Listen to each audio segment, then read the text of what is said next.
சென்று தண்ட காருணியம் சென்று தென் சமுத்திரத்தில் ஓரணையம் கட்டி கொண்டல் ராவணனை மாட்ட கோதலத்தை திருகரத்தில் ஏந்தும் ராமா பண்டரிய ராமா ராகவா உன் பொன்னடி பாதர் கமலம் போற்றி போற்றியே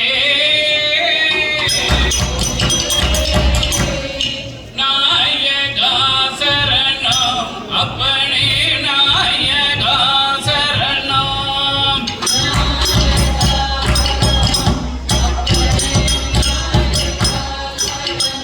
ஓடிடும் பெருச்சாலி வாகனம் மீதிலேறி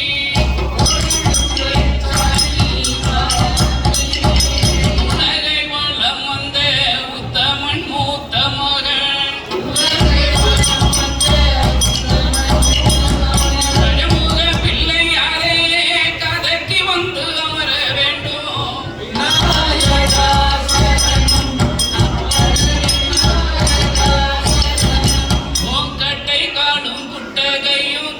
நல்ல வயிறுடனே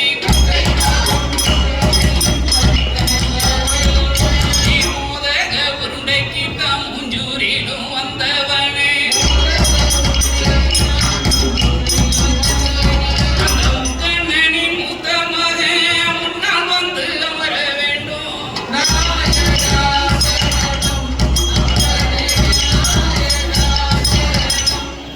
சபையோர்களே பெரியோர்களே சபை நிறைந்த தாய்மார்களே, ஆமா, அதாவது இன்னைக்கு ஒரு மணி நேரமாவது பாடலாம் நினைச்சு வந்தோம். 6:30 மணிக்கு உங்க ஸ்லாட் 5:30 மணிக்கெல்லாம் வந்துருங்கன்னு சொன்னாங்க.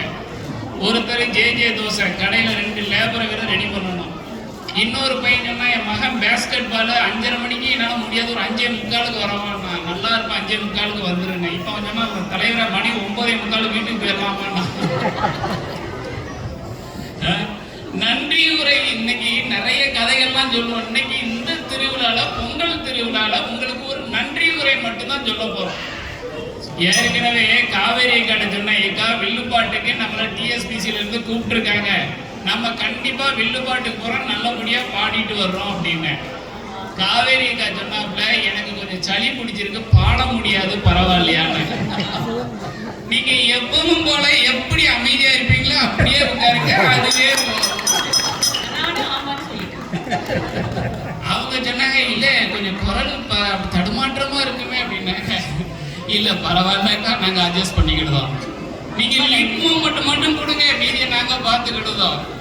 அதனால இந்த சபைக்கு வந்த நீங்கள் அனைவரும் இந்த பொங்கல் திருநாளையும் இந்த தை மாத பிறப்பையும் முன்னிட்டு எப்படியெல்லாம் வாழ வேண்டும் என்று உங்களை வாழ்த்துகிறோம் தெரியுமா? இப்படி மங்கள வாழியவே மலியவே மங்களம் வாழியவே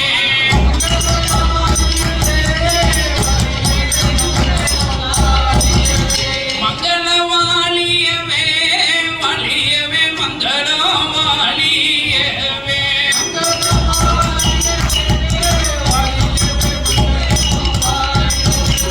இத்தலத்தில் வாழ்ந்து வரும் மக்கள் உழவர்களும் வாழ்க வாழ்க, உழுதவரும் வாழ்க வாழ்க, உன்னை நல்ல உணவு போட்ட நல்ல உள்ளம் வாழ்க வாழ்க, அன்னதானம் போட்டவர்கள் அனைவரும் வாழ்க வாழ்க, உங்கள் வீட்டு குலவை போட்ட பெண்கள் எல்லாம் வாழ்க வாழ்க.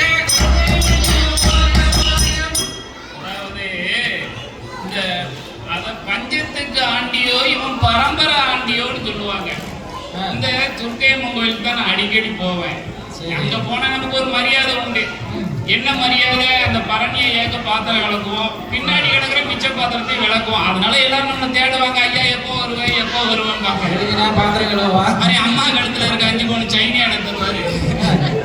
என்ன கூப்பிட்டு எப்ப வருவீங்க எப்ப வருவீங்க? அப்பவே நான் புரிஞ்சுக்கிடணும், 7 திருவாசி 80 குத்து விளக்கு எனக்கு அப்படின்னு. நான் ஒரு நாள் இப்படி எல்லாம் போய்கிட்டு இருக்கும்போது அங்க கோமலாக்கான்னு ஒரு அக்கா இருக்கா, ரொம்ப கெட்டிக்காரி, தங்கமான மனசுக்காரி. ஒரு நாள் நான் ஆபீஸ்ல இருந்தேன், நீ எங்க இருக்கீங்க அப்படின்னா, சரி நான் சொன்னேன் அக்கா ஆபீஸ் முடிச்சுட்டு போகும்போது என் வீட்டு வழியா வந்துட்டு போகும்போது அப்படின்னா ஏக்கா அப்படின்னா இல்ல கொஞ்சம் சாப்பாடு வச்சிருக்கிறேன், அது நல்லா அழகா சமைச்சு வச்சிருக்கேன், உங்களுக்கு கொடுத்து விடுறேன், வீட்டுல நீங்க கொஞ்சாதி பிள்ளைங்க எல்லாம் சாப்பிடுங்கன்னா. அப்ப நான் நினைச்சுக்கிட்டேன் சரி இன்னைக்கு நல்லா அருமையான ஒரு ஸ்ரீலங்கா சாப்பாடை சாப்பிட வேண்டியதான். நம்ம இந்தியாலேயே பிறந்து திருநெல்வேலியிலேயே நம்ம அம்மா கையினால சாப்பிட்டு 40 வருஷம் நாக்கு சேர்த்து போச்சு. இன்னைக்கு ஒரு புது சாப்பாடை சாப்பிட்டுருவோம் அப்படின்னு சொல்லி நான் போய் சாப்பாடுலாம் வாங்கி அருமை சூப்பரா இருந்து நல்லா வச்சு சாப்பிட்டு விளாசி முடிஞ்சாச்சு. நல்லா மரக்கறி எல்லாம் வச்சு. ஆமா மரக்கறி சோதி என்னெல்லாமோ பேர் சொன்னா உங்களுக்கு தெரியாது, நமக்கு என்ன பேர் தெரியும், நம்ம ருசியா இருந்தா சாப்பிட்டுருவோம் அவ்வளவுதான். அதை சாப்பிட்டுட்டு முடிஞ்சிட்டு சந்தோஷக்கா நன்றிக்கான்னு சொல்லிட்டேன். ஒரு வாரம் கழிச்சது நான் துர்க்கையம்மன் கோயிலுக்கு நம்ம சுப்பிரமணிய ஐயா ஒரு சின்ன ஹெல்ப் பண்ணணும்டா வாடாம பாரு. அதாவது என் வீட்டுல எங்க அம்மா அப்பா வச்ச பேரு ஆறுமுகம், கனடா வந்து நான் ஆலன்னு மாத்திக்கிட்டேன். அந்த சுப்பிரமணிய ஐயா எனக்கு வச்ச பேரு அப்பன். அப்பன் எங்க இருக்க அப்படின்பாரு, உங்க பக்கத்துலதான் நிக்க அப்படின்னு. ஸோ அவர் ஒய்ஃபு கலையரசி அம்மா உட்காந்து கொஞ்ச நேரம் பேசிக்கிட்டு இருக்கும்போது நான் சொன்னேன் கமலாக்கா அந்த நேரம் பார்த்து வந்துட்டா. கோமலாக்கா அன்னைக்கு நீங்க கொடுத்த சாப்பாடு சூப்பர் அப்படின்னு. உடனே கலையரசி அம்மா சொன்னா நீங்க எப்போ சாப்பாடு கொடுத்தீங்க இல்ல அன்னைக்கு கோயில்ல ஏதோ தைப்பூசமோ எதமோன்னு சொல்லி சாப்பாடு ஒரு 6 பேருக்கு பண்ணானா என்ன கூட்டா கொடுத்தா அப்படின்னு. உடனே இந்த கோமலா சொல்லுவா பக்கத்துல இருந்துகிட்டு, அது உடனே கலையரசி அம்மா சொன்னாங்க கோமலா இந்த வேலை பண்ணாதீங்க, இந்த கோயில்ல சாப்பாடு யாருக்கும் கொடுக்க கூடாது தெரியுமோ இல்லையோ அப்படின்னு. உடனே வந்து இல்ல இன்னைக்கு 6 ஆண்டி பண்டாரத்துக்கு சாப்பாடு போடணும். அடியே கும்பல முன்னாடி ஒரு ஆளை நம்ம உலகத்துல பார்க்கல. 6 ஆண்டி பண்டாரத்துக்கு சாப்பாடு போடணும், 5 பேர் கிடைச்சிட்டான், ஒருத்தன் கிடைக்கல, ஆளனை வர சொன்னா. முந்தா நாள் நிர்மலா கூப்பிட்டா ஆளன்னு ஒரு 5 பேருக்கு சாப்பாடுனா ஏன் தாயே உனக்கு கும்பிடு. மறுநாள் நிர்மலாவுக்கு போன் பண்ண அந்த சாப்பாடை என்ன ஹேஸ்டிங் சீட்ல கொண்டு எல்லாருக்கும் கொடுத்தேன்னா. இப்ப நான் புரிஞ்சுக்கிட்டேன் இவன் பூரா வரையும் நான் பண்டார லிஸ்ட்ல தான் வச்சிருக்கேன். அதுதான் இவன் பஞ்சத்துக்கு ஆண்டியோ இவன் பரம்பரை ஆண்டியோ. அதான் கலை நிகழ்ச்சி நடத்தி வரும் சங்கத்தினர் வாங்க வாங்க, காண வந்த மக்கள் எல்லாம் கடவுள் போல வாங்க வாங்க, ஆடினவரும் வாழ வேண்டும், பாட்டு பாடினவரும் வாழ வேண்டும், அமர்ந்தவரும் வாழ வேண்டும், அமர்ந்து தூங்கியவரும் வாழ வேண்டும், நீங்க பார்த்தவரும் வாழ வேண்டும், பார்க்காதவரும் வாழ வேண்டும், நீங்க படித்தவரும் வாழ வேண்டும், எங்களை பார்த்து சிரித்தவரும் வாழ வேண்டும். சிரித்தவர்னு ஒரு விஷயம் ஞாபகம் வந்துட்டு சரி இங்க தமிழ் சங்கம் ஒரு 50 ஆயிட்டு. இப்போ அது எத்தனை பேர் முடிய போதும் தெரியல. 51 போட்டோம், அது ஒன்றும் பிரச்சனை இல்லை. எல்லாம் அங்க போறதுங்க வர நமக்கு பிரச்சனை இல்லை, வில்லுப்பாட்டு எங்கேயாவது இருக்கும், ஒண்ணும் அங்க கேப்புக்கு ஆள் வேணும் நம்ம தான். அதே மாதிரி தமிழ் ஸ்கூல் ஒரு 7-8 தமிழ் பள்ளிக்கூடம் வச்சுட்டாங்க. ஒரு தமிழ் பள்ளிக்கூடத்துல எங்களை கூப்பிட்டாங்க, நீங்க வாங்க உங்க டீமா வாங்க பட்டிமன்றம் பண்ணணும், நீங்க பட்டிமன்றத்து தலைவரா உட்காருங்க, நீங்க தமிழ் நல்லா பேசுறீங்க உட்காருங்கன்னாங்க. சரி பட்டிமன்றம் வச்சிருவோம், எப்பவும் போல தான் நீங்க சொன்ன மாதிரி தான் 6:30 மணி அதே மாதிரினாங்க. அது எப்பவும் போல ஒரு 11 மணிக்கு வந்தது பட்டிமன்றம். இப்ப இந்த பட்டிமன்றம் வரதுக்கு முன்னாடி ஒரு 200 பேர் இருந்தாங்க, பட்டிமன்றம் வந்ததுக்கு அப்புறம் ஒரு 20 பேர் தான் இருந்தாங்க. அது உங்க ஃபேமிலியானா? என் ஃபேமிலி மட்டும் இல்லை, என் பின்னாடி இருந்த இந்த 3 பேர் ஃபேமிலி, இந்த 3 பேர் நாங்க ஒரு 18 பேர். அந்த நிகழ்ச்சி நடத்தின அந்த அம்மா ஒண்ணு, அந்த அம்மாவோட புருஷன் ஒண்ணு, 20 பேர். இப்ப இந்த 20 பேர் மட்டும் தானே நின்றுகிட்டு தான். அந்த அம்மா சும்மா தானே இருக்கிற நிகழ்ச்சி நடத்திக்கிட்டு இருக்கா, ஒவ்வொரு சேரா எடுத்துக்கிட்டே இருந்தா. இப்ப நான் பட்டிமன்றம் பேசவா வேண்டாமான்னு தெரியல. இந்த 20 பேர் இருக்கிற ஆளுட்டையும் ஒவ்வொரு ஆட்டி எந்திரிங்கன்னு சேர் எடுத்தா. இந்த 20 பேரும் நட்டமாவே நின்னாங்க. இப்ப பட்டிமன்றத்தை சீக்கிரம் முடிக்கணும். சரி நான் பட்டிமன்றத்தை முடிச்சிட்டேன்னு கீழே இறங்கினோன்னா எல்லாரும் கை கொடுத்தாங்க, சூப்பர் சூப்பர், நேரம் தான் இல்லை அப்படின்னாங்க. இவங்க என்னோட நேரம், ஆமாங்க நேரம் தான் இல்லைன்னு. நேரம் தான் இல்லைன்னு மறுநாளும் சொன்னாங்க, விட்டுட்டேன். துர்க்கையம்மன் கோயிலுக்கு போனா அங்க ஒருத்தர் வந்தாரு, நேரம் தான் இல்லைன்னாரு, விட்டுட்டேன். என்னடா யாரை பார்த்தாலும் நேரம் இல்லைங்க. மறுவாரம் சனிக்கிழமை தமிழ் பள்ளிக்கூடத்துக்கு போகும்போது அங்க ஒரு ஆர்கனைசரமா சொல்லிச்சு பட்டிமன்றம் நல்லா இருந்தது, நேரம் தான் இல்லைன்னு. இது என்னடா பாக்குறவ பூரா வெறும் நேரம் இல்லைங்கிறா. அப்ப நான் சொன்னேன் ஆமாங்க நேரம் இல்லை, நான் தான் கொஞ்சம் அதிகம் பேசிட்டேன் போலையோ அப்படின்னு.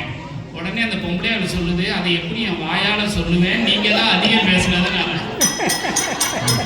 என்ன பட்டிமன்றத்துக்கு தலைவரா இருக்குன்னு சொல்லிட்டு ஒரு வார்த்தை கூட நான் பேசல. அந்த அம்மா வந்து சேர பூரா எடுத்தா என்ன பாக்குறேன் பூரா நேரம் தான் இல்லைன்னா இதெல்லாம் போக இந்த தமிழ் பள்ளியோட ஆர்கனைசர் கேட்டாலே நேரம் தான் இல்லைன்னால. அப்ப நான் கேட்டதுக்கு எப்படி சொன்னா, ஆமாங்க நீங்க தான் அதிகம் பேசுறீங்க. நான் இனி பள்ளியோட பக்கம் நான் வர மாட்டேன்.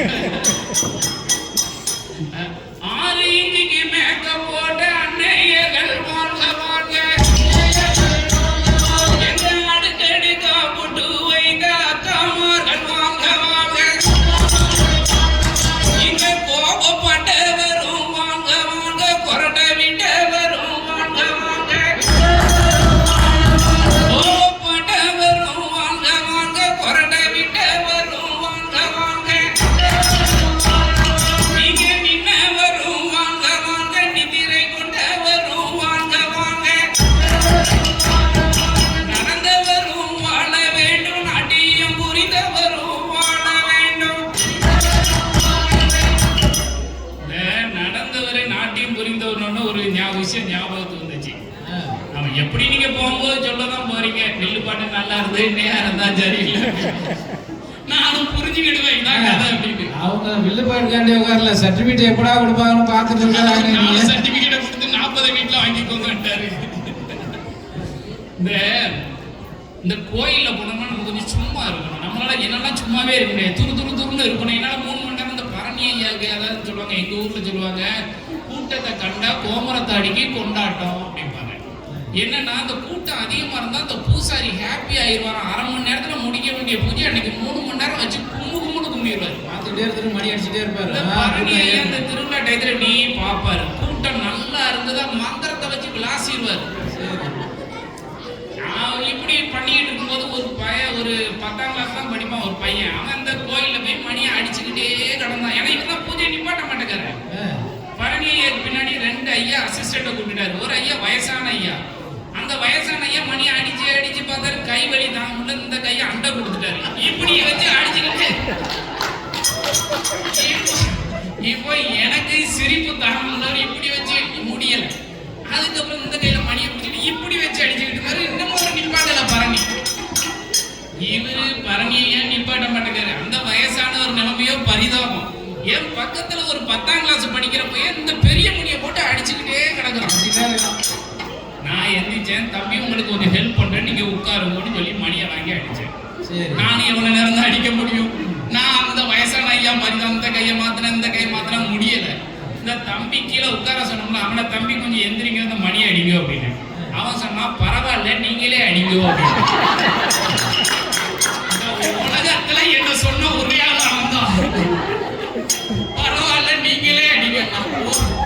ஒரு விஷயம் தெரிஞ்சுக்கோங்க, சும்மா ஓரமா போற பாம்பு பிடிச்சி வேட்டிகளை விட போறது போயிட்டு போகுது. அந்த வேட்டிகளை விட்டுட்டு குத்துதமான கொடையுதமான அவன் அடிச்சவனை நான் சும்மா இருக்காம எந்திரிச்சு, தம்பி நீங்க ரொம்ப நேரம் அடிச்சிட்டீங்க உட்காருங்கன்னு சொன்னதுக்கு அவன் சொல்றான் பரவாயில்ல நீங்களே அடிக்கோங்க. நான் கண்ணீர் வந்துட்டு யாரடா கூப்பிடலான்னு பார்த்தேன்.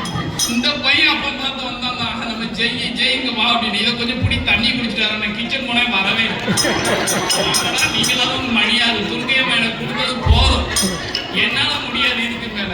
பரணி ஐயர் பார்த்துருப்பாரு, ஆள் மாத்தி வர்றாங்க, பூஜை ஏத்துவோம். அவர் இன்னும் ஏத்துனா